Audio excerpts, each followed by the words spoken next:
If you're considering any aesthetic treatment, especially if you've ever had filler, if you're considering filler, dissolved filler, or you've been influenced by social media to just try it, you need to watch this one today. And this patient did something almost nobody has ever offered or really can afford. She got an MRI image. Look at the image here. I'm going to go through this with you in a second, but first, after you watch this video, I want to hear from you, providers, patients, injectors, anyone considering treatments, because when she posted her symptoms online, 18,000 other people joined her support group with similar experiences to this. 18,000, there must be something to it. It's a lawsuit, an MRI vindication, and a woman who says her face was dissolving, and ultimately a story of how millions of people have been feeling. We'll see what you all say in the comment section, but the beauty industry has led many to believe their faces are temporary canvases. So this patient did what millions of people are pushed to do every single day by influencers, filtered faces, and by algorithm-driven beauty standards. She got filler, temporary filler, reversible, gone in 12 to 18 months type of filler, right? Or so she was told. You see, she was unhappy with her look after her treatment, but was told your filler is long gone. Except it wasn't. 3 years after her injection, she just kind of felt like her face wasn't the same. Not the proportions, the smile was different, the texture was even different. So she went from doctor to doctor, surgeons, injectors, specialists. Some said she was imagining it. Some told her she needed more filler. That's a real common one we tell people. Some blamed body dysmorphia, common, especially if you're perseverating on it.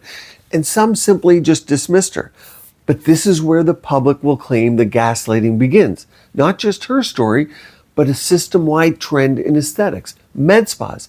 When patients' symptoms, when they don't fit the marketing brochure that says 6 to 12 months. But now to the MRI, because this is what changed everything and led to the lawsuits. You see it here. Look at the arrows. They're pointing directly to the filler sitting in her face. Filler injected 3 years earlier, still there. Not broken down, not metabolized, not gone. For her, the MRI was vindication. In the United States, of course, an MRI costs what? About $4,000. So you can barely afford filler. You can't get this MRI done, but she did. And for the industry, this was the beginning of a very uncomfortable conversation. Well, what about the dissolver, you're going to say? Well, she said it made it worse, and that made the lawsuit extend. So yeah, like many, she went back to dissolve it because dissolving has become the new what? The aesthetic trend, marketed as the reset button, the last stop on your injectable journey. Celebrities, influencers, they all do it. Influencers, in fact, describe dissolving like rinsing off mascara. A quick wash and you're brand new. Not really. Patients know it's never that simple, especially the 18,000 on the Facebook group. She received what's called hyaluronidase, the same dissolver clinics promote online as safe, predictable, and harmless. Except she said it didn't dissolve the filler, and the MRI showed it didn't. Now here's the important part. What did she think it dissolved? Well, her connective tissue, her collagen and elastin. She describes her skin becoming stretchy, doughy, like bubble gum. She lost confidence, quit her job, and she spiraled emotionally. I think many of us have experienced patients like this who have experienced it, right? I'll give you my take in a second. You see, the use of hyaluronidase as a filler dissolver, it's pretty much unregulated, meaning it's off-label. There's no approved guidelines on exactly how to use it in most cases. And patients end up being injected with different types of it and amounts depending on their injector and their country. Medical professions are legally allowed to decide when they want to use it, but must educate their patients on what off-label means and make sure they're aware of this. An impossibility actually in real life. So this is where the lawsuit comes in. She took her case to the tribunal. They reviewed the consents, the charts, the decisions, and the judgment. The clinic acted appropriately. The dissolver was used as intended. The ongoing filler in her face did not imply wrongdoing. She walked away with no compensation, no answers, and filler still in her face 8 to 10 years later now, confirmed on multiple MRIs. Now, the study, you want some data? An 8-year study on MRI detected filler. 33 of 33 patients still had filler. 2 years later, 5 years later, even 15 years later. A UK study now calls it post-hyaluronidase syndrome.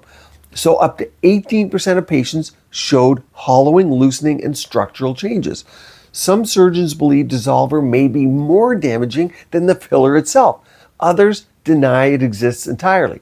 The aesthetic world is arguing while patients are stuck where? Right in the middle. Here's the inconvenient question. Was it the filler, the Dissolver? I often talk about estrogen decline over time, perimenopause, because so many people getting filler at around 45. And of course, from 45 to 55, you're aging more rapidly than any other time. So in many cases, this can be tacked up to just simply aging. Filler does draw water in, so you can get things called malar bags that you didn't have before. Years go by, sun, smoking, stress, bone loss, natural aging, and perseveration. Because sometimes what people call face melting is actually hormonal volume loss.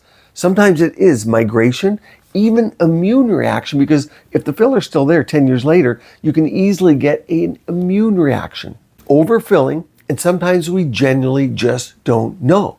But the conversation must happen. The story is exactly why more people are saying, I don't want injectables. I want something safer, natural, predictable, biostimulators. And this is where the rise also of at-home treatments, devices, red light therapy, lymphatic drainage, PEMF, gua sha, facial vibration, skin cycling routines, collagen building protocols. Well, this area has exploded because of this. People want control, transparency, and they want interventions that don't require dissolvers, emergency medications, or a weekend-trained injector with a ring light. The market's shifting massively toward at-home self-care. Now, I want to hear from you, providers, patients, injectors, dermatologists, surgeons, nurses, PAs, anyone considering treatments. Your voice here matters much more than you think. Do you think filler lasts far longer than advertised? Have you had Dissolver? And did you notice those changes aforementioned? And do you trust the current aesthetic system? Drop your thoughts below, because the only way the industry moves forward safely is if we talk about the things nobody wants to talk about. Make it an amazing day.